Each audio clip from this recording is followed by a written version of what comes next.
बज के पहले स्पेशल में आपको दिखाते हैं लद्दाख में इंडियन आर्मी और एयरफोर्स का वो ऑपरेशन जिसने चीन के चाल को चित कर दिया है। मीडिया रिपोर्ट्स के मुताबिक इंडियन एयरफोर्स ने लद्दाख के दौलत बेग ओल्डी सेक्टर में चिनूक के नाइट ऑपरेशंस की ट्रेनिंग को अंजाम दिया, जिसके सीधे मायने हैं कि अब भारतीय सेना चीन के साथ लंबी तनातनी के लिए न सिर्फ तैयार है बल्कि जरूरत पड़ने पर आक्रामक जवाब देने के लिए फुल प्रूफ प्लान भी रेडी है। क्या है हिंदुस्तान का ऑपरेशन पिच ब्लैक, जानिए आप।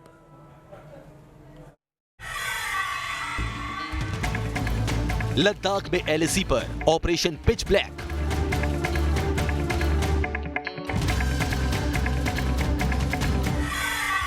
जब काला था आसमान तब चित हुआ चीन का प्लान।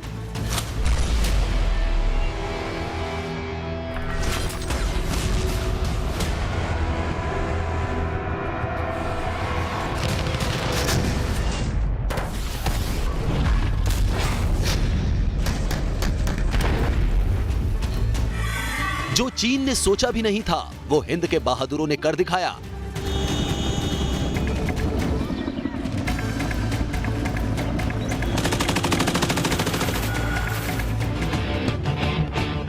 लद्दाख से सटती एलएसी पर चीन की साजिशें लगातार जारी हैं।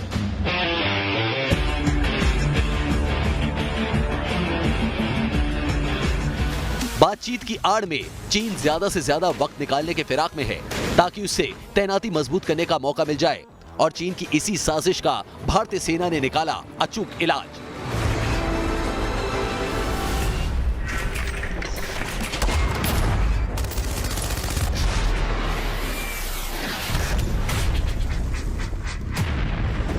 मीडिया रिपोर्ट्स के मुताबिक इंडियन एयरफोर्स ने लद्दाख के सब सेक्टर नॉर्थ यानी दौलत बेग ओल्डी में चिनूक हेलीकॉप्टर के नाइट मिशंस यानी रात में ऑपरेशन को अंजाम देने की कैपेबिलिटी को टेस्ट किया। रात में चिनूक की एसी सॉर्टीज के जरिए इंडियन आर्मी ने वो क्षमता हासिल कर ली जिससे किसी भी वक्त किसी भी हाल में जल्द से जल्द एलएसी की फॉरवर्ड पोस्ट पर जवान और आर्म्ड कैरियर्स उतारे जा सकते हैं। इनके साथ ही साथ अगर हालात बिगड़े तो इस टेस्ट के बाद चिनूक दौलत बेग ओल्डी जैसे फॉरवर्ड इलाकों में कुछ ही घंटों के अंदर भारी भरकम टैंक भी उतार सकता है। चिनूक का कॉम्बैट रेडियस तकरीबन 370 किलोमीटर है। ये एक बार में 15,000 किलो तक का वजन ले जा सकता है। चिनूक लिफ्ट ऑपरेटिंग सिस्टम से लैस है जो भारी हथियारों को लिफ्ट और ड्रॉप कर सकते हैं। साथ ही चिनूक में 2 घातक मिनी मशीन गन भी लगी हुई हैं। यानी चिनूक जब चाहे किसी भी मौसम और वक्त पर लद्दाख की एलएसी के किसी भी हिस्से पर कुछ ही घंटों के अंदर पहुंच सकता है। चीन अगर चाल चल रहा है तो भारत हर चाल की काट तैयार कर रहा है।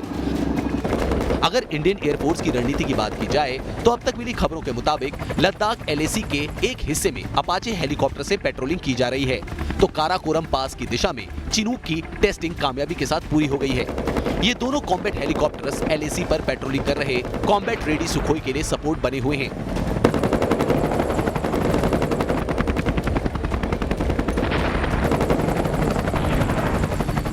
दरअसल चीन लद्दाख की एलएसी के साथ ही साथ पूर्वोत्तर में एलएसी के नजदीक बॉर्डर इंफ्रास्ट्रक्चर बढ़ा रहा है। चीन चाहता है कि बातचीत में वक्त बीते और वो अपनी फौज के मूवमेंट को तेज करने के सभी साधन जुटा सके।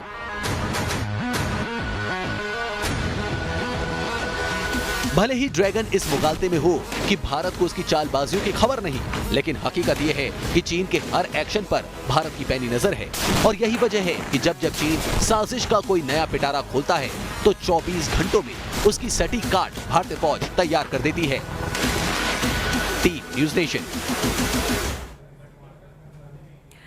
अब तक चीन की साजिशों को मिरर डिप्लॉयमेंट से जवाब दिया जा रहा है, लेकिन अब भारतीय सेना एक और कदम आगे बढ़ने का फैसला कर चुकी है, यानी जरूरत पड़ने पर फुल अटैक की क्षमता हासिल करना। और इसी प्लान का एक हिस्सा है प्रोजेक्ट चीता।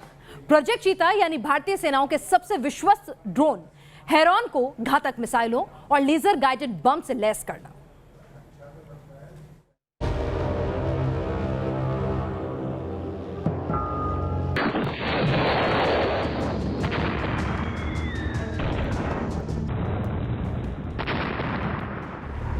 ड्रैगन का दम निकालेगा प्रोजेक्ट चीता।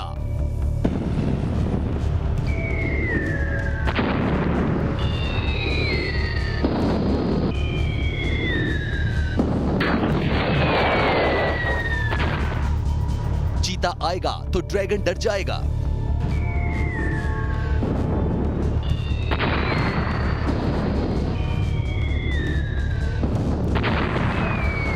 कुछ ऐसा ही कहा जा रहा है भारतीय सेनाओं के प्रोजेक्ट चीता के बारे में, जिसका मकसद है दुश्मन के खिलाफ हिंदुस्तान के सबसे भरोसेमंद ड्रोन को अटैक कैपेबिलिटी से लैस करना।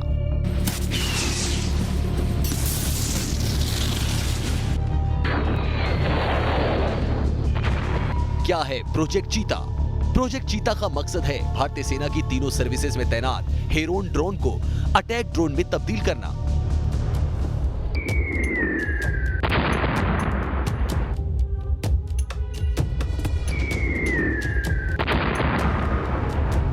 प्रोजेक्ट चीता के जरिए हेरोन ड्रोन को मिसाइल फायर करने की क्षमता से लैस किया जाएगा। साथ ही हेरोन ड्रोन को लेजर गाइडेड बम से भी लैस करने का प्लान है। प्लान के तीसरे हिस्से में हेरोन ड्रोन में एंटी टैंक मिसाइल लगाने का टारगेट है।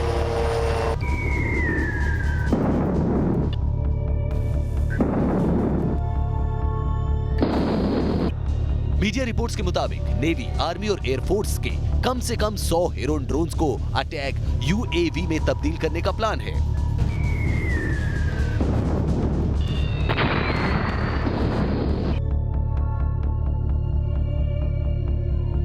भारत के पास अब तक ऐसा कोई यूएवी नहीं है जो अटैक ड्रोन कहा जा सके। इसी वजह से हेरोन को अटैक कैपेबिलिटी से लैस किए जाने का प्लान बनाया गया है।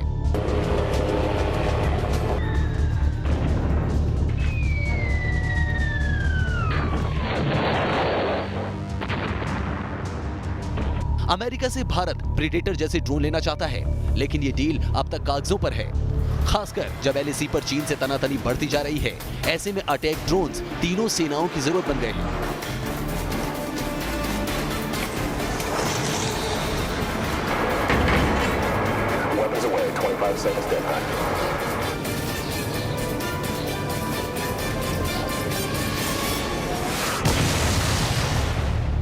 अगर हेरोन ड्रोन मिसाइल और लेजर गाइडेड बम से लैस हो जाएगा तो ये किस तरह बारूद बरसाएगा, समझने के लिए ये एनिमेशन देखिए। हेरोन एक सर्विलांस ड्रोन है, यानी ये लगातार दुश्मन की हरकतों पर नजर रख सकता है। अगर ऐसी सर्विलांस फ्लाइट के दौरान हेरोन किसी ऐसी गतिविधि को देखता है जिसे खतरनाक माना जाए, तो कमांड सेंटर फौरन ड्रोन से मिले वीडियो को देखकर तय कर लेगा कि इस टारगेट पर हमला करना है या नहीं। और अगर हमला करने की कमांड मिली तो फौरन ड्रोन से कुछ इसी तरह लेजर गाइडेड बम निकलेगा जो टारगेट को चंद सेकंडों के अंदर तबाह कर देगा।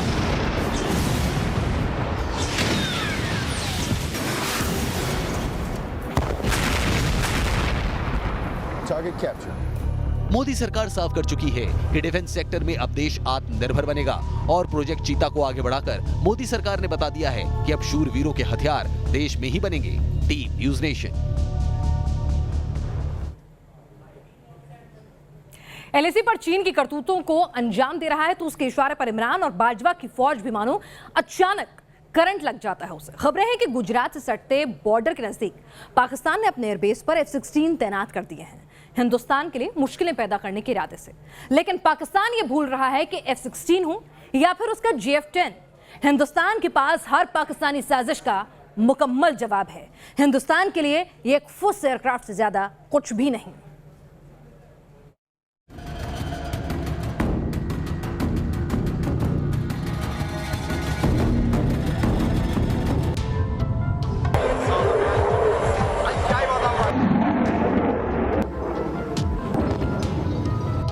बाजवा के फुस प्लान का पर्दाफाश।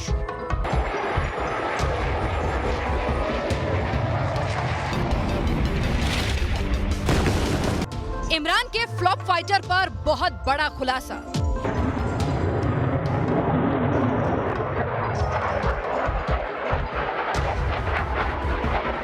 यही है हर तरफ से मार खाते इमरान और बाजवा से जुड़ी आज की हेडलाइंस। एलएसी पर जब नए हिंदुस्तान ने ड्रैगन की नकेल कस दी तो बिल से बाहर निकला चीन का पिछलग्गू पाकिस्तान और कर दिया एक नई साजिश का आगाज।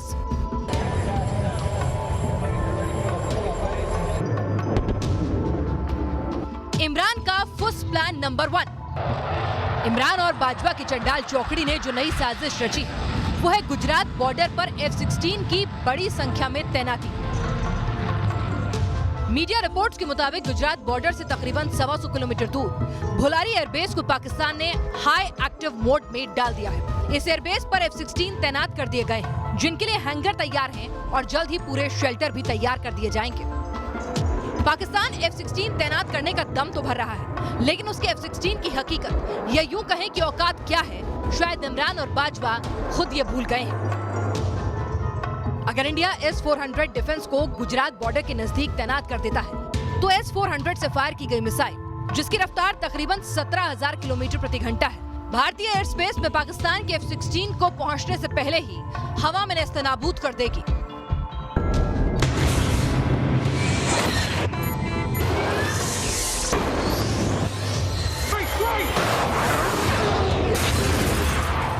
यानी भुलारी में ये पाकिस्तानी साजिश सिर्फ कागजों पर कामयाब नजर आती है। हकीकत में ये पाकिस्तानी F-16 कोई भी बड़ा असर नहीं डाल सकते और दूसरा मोर्चा खोलने का पाकिस्तानी ख्वाब शुरू होने से पहले ही मिट्टी में मिल जाएगा। इमरान का फुस प्लान नंबर 2। F-16 के इस फ्लॉप प्लान से पहले पाकिस्तान ने लगातार युद्ध विराम का उल्लंघन कर LOC को सुलगाने की कोशिश की थी। पाकिस्तानी फौज ने बिना उकसावे के भारतीय सेना की फॉरवर्ड पोजीशंस और रिहायशी इलाकों को निशाना बनाया था। इसका जवाब क्या मिला वो दुनिया के सामने है। सीज फायर वायलेशन का शुक्रवार को भारतीय फौज ने जवाब दिया तो पाकिस्तानियों को बड़ा नुकसान उठाना पड़ा। मीडिया रिपोर्ट्स के मुताबिक लीपा घाटी में आतंकी लॉन्च पैड तबाह हुए और कुछ पाकिस्तानी पोजीशंस भी तबाह हो गई।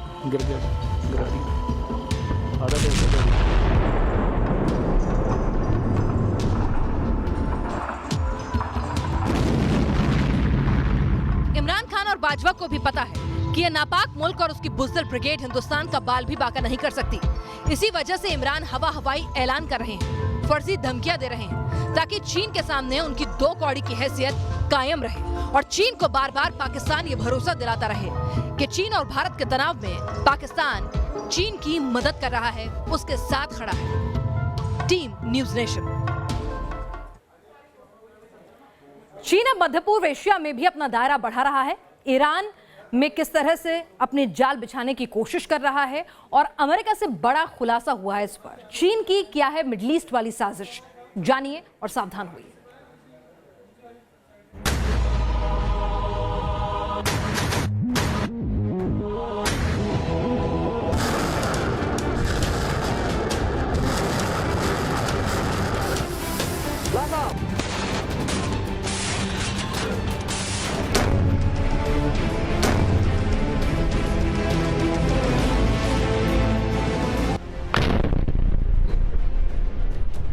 एक तरफ चीन, दूसरी तरफ ईरान और बीच में नापाक पाकिस्तान। यही है जिनपिंग की वो कॉन्स्पिरेसी फॉर्मूला जिसके जरिए जिनपिंग ने एक साथ कई निशाने साधने की कोशिश की है।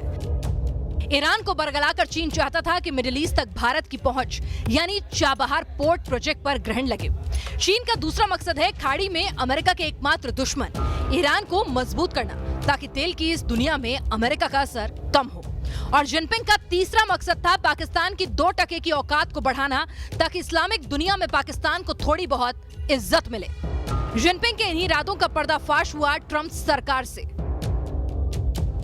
अमेरिका के secretary of state Mike Pompeo ने ईरान की तरफ बढ़ते ड्रैगन के हाथों को खाड़ी देश के लिए सबसे बड़ा खतरा करार दे दिया है।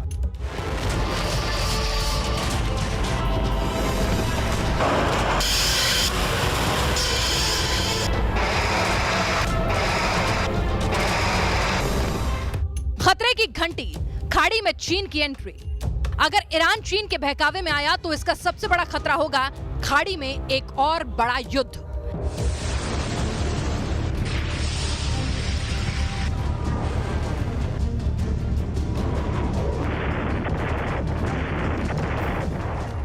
मध्य पूर्व एशिया में सीरिया और लीबिया जैसे मुल्क पहले से ही सिविल वॉर से जूझ रहे हैं। ऐसे में अगर चीन से ईरान को सामरिक मदद यानी हथियार और गोला बारूद मिले तो ईरान इस अफरा तफरी के दौर में अपनी ताकत और पहुंच बढ़ाएगा। साथ ही शक ये भी है कि इस ताकत के जरिए ईरान सऊदी अरब और UAE जैसे उन विरोधी देशों को दहलाएगा जिन्हें अमेरिकी सरपरस्ती हासिल है।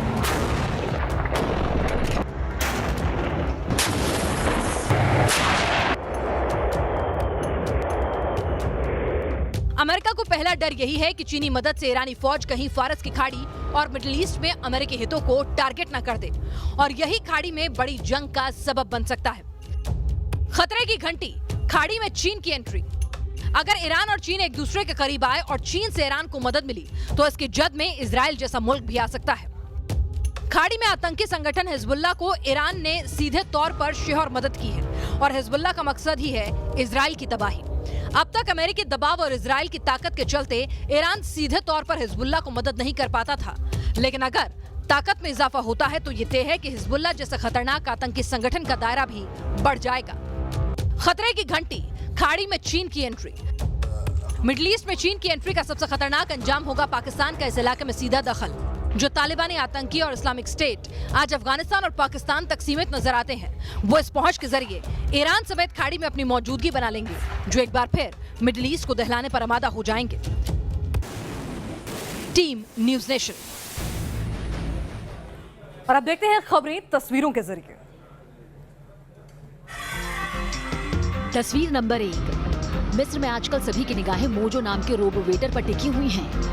रेस्टोरेंट में ह्यूमन कांटेक्ट कम करने के मकसद से इस रोबो को बतौर वेटर बनाया गया है। ये रोबो कस्टमर से ऑर्डर लेता है और फिर खाना लेकर उनकी टेबल तक पहुंच भी जाता है। तस्वीर नंबर 2। कोरोना से जूझते वुहान के लोगों को 400 ड्रोन से किए गए लाइट शो से सलाम किया गया। रात के अंधेरे आसमान में 400 ड्रोन उड़े और पूरे आसमान को जगमग कर दिया। वुहान में दोबारा नए मरीज सामने आ रहे हैं, लेकिन चीन की सरकार कबूल नहीं रही कि ये वुहान में कोरोना की सेकेंड वेव है। तस्वीर नंबर 3। इंडोनेशिया में एक ज्वालामुखी फटने से पूरे चारों इलाकों में दहशत फैल गई। इस ज्वालामुखी से पहले लावा निकला और फिर धुएं और राख का गुब्बार 5 किलोमीटर के दायरे में फैल गया। ज्वालामुखी की नजदीक बस्तियों को एहतियातन खाली करा लिया गया है। तस्वीर नंबर 4। बोलीविया में उठा सियासी टक्कर सड़कों पर हिंसा में तब्दील हो गई। दरअसल राष्ट्रपति मोरालेस की सरकार चुनाव में देरी कर रही है, जिसके विरोध में वामपंथी गुट सड़कों पर उतरे। पुलिस और राजनीतिक कार्यकर्ताओं के बीच भीषण टकराव हुआ और दोनों तरफ से गोलियां भी चली।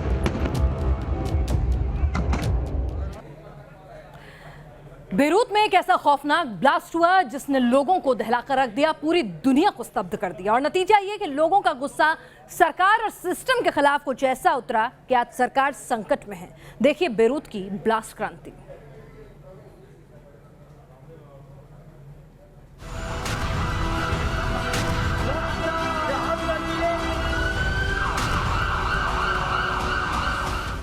बेरूत का ये धमाका दुनिया शायद ही कभी भूल पाए।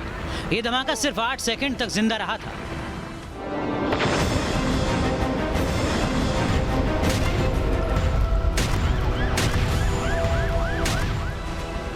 और इन 8 सेकंड में बेरूत शहर के 10 किलोमीटर का हिस्सा तबाह हो गया।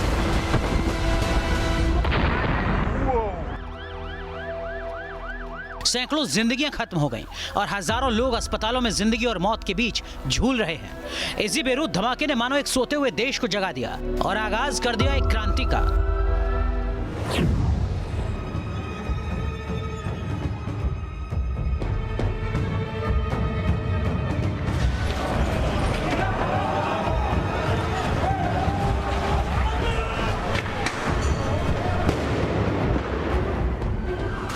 बेरूत धमाके की जांच के बाद लेबनान की सरकार ने यह माना कि बंदरगाह पर बड़ी मात्रा में अमोनियम नाइट्रेट मौजूद था, जिसकी वजह से यह जानलेवा धमाका हुआ। सरकार की लापरवाही से भरा ये कबूलनामा बेरूत के लोगों को बर्दाश्त नहीं हुआ और हजारों की तादाद में लोग सड़कों पर उतर आए। सरकार के खिलाफ जबरदस्त प्रदर्शन होने लगे। दिन रात हजारों लोगों ने बेरूत समेत लेबनान के हर बड़े शहर की सड़कों को जाम कर दिया।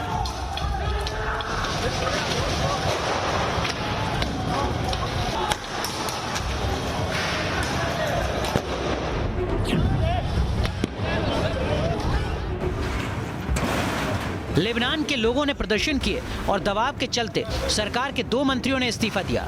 यहां तक सब कुछ ठीक था, लेकिन विरोध की आवाज दबाने के लिए सरकार ने फौज और पुलिस को सड़कों पर उतार दिया। सुरक्षा बलों ने टेसर से लेकर रबर बुलेट और पैलेट का इस्तेमाल करना शुरू कर दिया। नतीजा हुआ कि हर दिन के साथ घायल प्रदर्शनकारियों की तादाद बढ़ने लगी। निहत्थी आवाम पर इस शक्ति प्रदर्शन ने लोगों का गुस्सा भड़का दिया। शनिवार को लेबनान सरकार के कई मंत्रालयों को प्रदर्शनकारियों ने घेर लिया। दफ्तरों में तोड़फोड़ की गई। मंत्री तक अपने दफ्तर छोड़कर भाग खड़े हुए। तो रविवार को प्रदर्शनकारियों ने लेबनान की संसद को घेर लिया। हालांकि उस वक्त इमारत में सांसद मौजूद नहीं थे, लेकिन संसद के बाहरी हिस्से में आग लगा दी गई। हालात ऐसे हो गए कि सेना को संसद की सुरक्षा के लिए मैदान में उतारना पड़ा। लेबनान के इन प्रदर्शनों की सबसे खास बात यह है कि इन प्रदर्शनों में हर समुदाय के लोग शामिल हैं, चाहे मुस्लिम हो या ईसाई या फिर कोई और अल्पसंख्यक समुदाय। लेबनान के लोग एक साथ हाथ से हाथ मिलाकर उस सरकार को कोस रहे हैं, उस सिस्टम से लड़ रहे हैं जिसकी एक लापरवाही ने हजारों परिवारों की जिंदगी में मातम का जहर घोल दिया है। Team news nation. उत्तर और दक्षिण कोरिया, इन दो मुल्कों का नाम जब जब साथ में आता है तो जहन में अदावत, बारूदी धमकियों जैसे शब्द सुनाई देते हैं। लेकिन इस बार उत्तर और दक्षिण कोरिया का एक साथ जिक्र हो रहा है कुदरत के कहर के चलते। उत्तर और दक्षिण कोरिया दोनों ही मुल्कों में मूसलाधार बरसात हो रही है जिसने बाढ़ की शक्ल अख्तियार कर ली है। दक्षिण कोरिया में कई इंडस्ट्रियल डिस्ट्रिक्ट बाढ़ की चपेट में आकर बंद हो गए हैं, तो शायद सन की किम के उत्तर कोरिया में ये बाढ़ लोगों को दाने दाने के लिए तरसने पर मजबूर कर देगी। आप भी देखिए उत्तर और दक्षिण कोरिया की बाढ़ की खौफनाक तस्वीरें।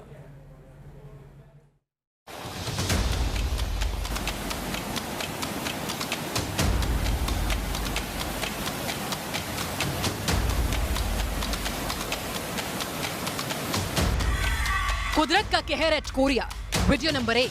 दक्षिण कोरिया में कुदरत के इस कहर की वजह बनी आसमान से बरसती आफत, यानी बरसात। दक्षिण कोरिया में जुलाई के शुरुआती हफ्ते से ही बरसात हो रही थी और लगातार होती बरसात ने देश के सभी बड़े बांधों का सीना चीर लिया। तकरीबन हर बांध से पानी ओवरफ्लो हुआ और नतीजा हुआ बाढ़ का ये तांडव। कुदरत का कहर एट कोरिया, वीडियो नंबर 2। दक्षिण कोरिया के बड़े बड़े शहरों में कुदरत की मार सबसे ज्यादा झेली बुसान ने। इंडस्ट्रियल सिटी के नाम से मशहूर बुसान में इन दिनों हर तरफ पानी ही पानी नजर आता है। क्या सड़कें, क्या बाजार और क्या आबादी का इलाका, हर तरफ पानी का कब्जा है। सड़कों पर खड़ी गाड़ियां तक पानी में डूब गई हैं। कुदरत का कहर एट कोरिया, वीडियो नंबर 3।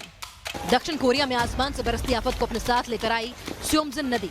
बांध ओवरफ्लो हुए, पानी छोड़ा गया और स्योमजन नदी का जलस्तर खतरे के निशान को पार कर गया।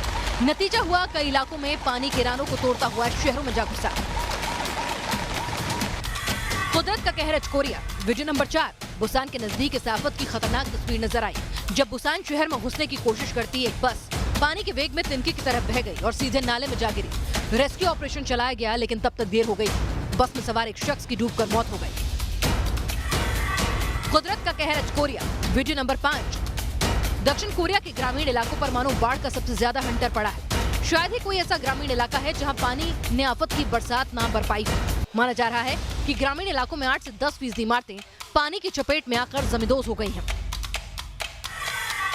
कुदरत का कहर एट कोरिया, वीडियो नंबर 6। दक्षिण कोरिया की मुसीबतें खत्म होने का नाम नहीं ले रही। मंगलवार को दक्षिण कोरिया में जोंगामी नाम के चक्रवाती तूफान के आने की आशंका है, जिसकी वजह से बाढ़ का खतरा और बढ़ गया है। कुदरत का कहर एट कोरिया, वीडियो नंबर 7। दक्षिण कोरिया में बाढ़ के चलते कई पहाड़ी इलाकों में भूस्खलन भी हुआ, जिसकी वजह से कई इलाकों का बड़े शहरों से संपर्क कट गया है। Video number 8। दक्षिण कोरिया में यह जल तांडव मातम का सबब भी बना। अब तक तकरीबन 30 लोगों की मौत की खबर है, जबकि 6000 से ज्यादा लोग विस्थापित हो चुके हैं। Video number 9। दक्षिण कोरिया जैसे हालात उत्तर कोरिया के भी हैं, जहां बाढ़ भले ही तेज गति से न आई हो, लेकिन पानी इतना भर गया कि सैकड़ों एकड़ खेतों में खड़ी फसल बर्बाद हो गई। आशंका है कि फसलें बर्बाद होने से उत्तर कोरिया में खाने की मुश्किलें पैदा हो सकती हैं। Video number 10। कुदरत के इस कहर ने सन की किम के भी होश उड़ा दिए हैं। शनिवार को किम जोंग उन खुद बाढ़ प्रभावित इलाकों में गया, खाने पीने का सामान मुहैया कराने के निर्देश दिए। यानी कुदरत की ताकत के आगे किम ने भी घुटने टेक दिए। Team news nation. खबर का टुकड़ स्पेशल में आपने देखी देश और दुनिया की वो चुनिंदा खबरें जो जानना आपके लिए जरूरी था। तो आज के लिए बस इतना ही। आप बने रहिए न्यूज़ नेशन के साथ।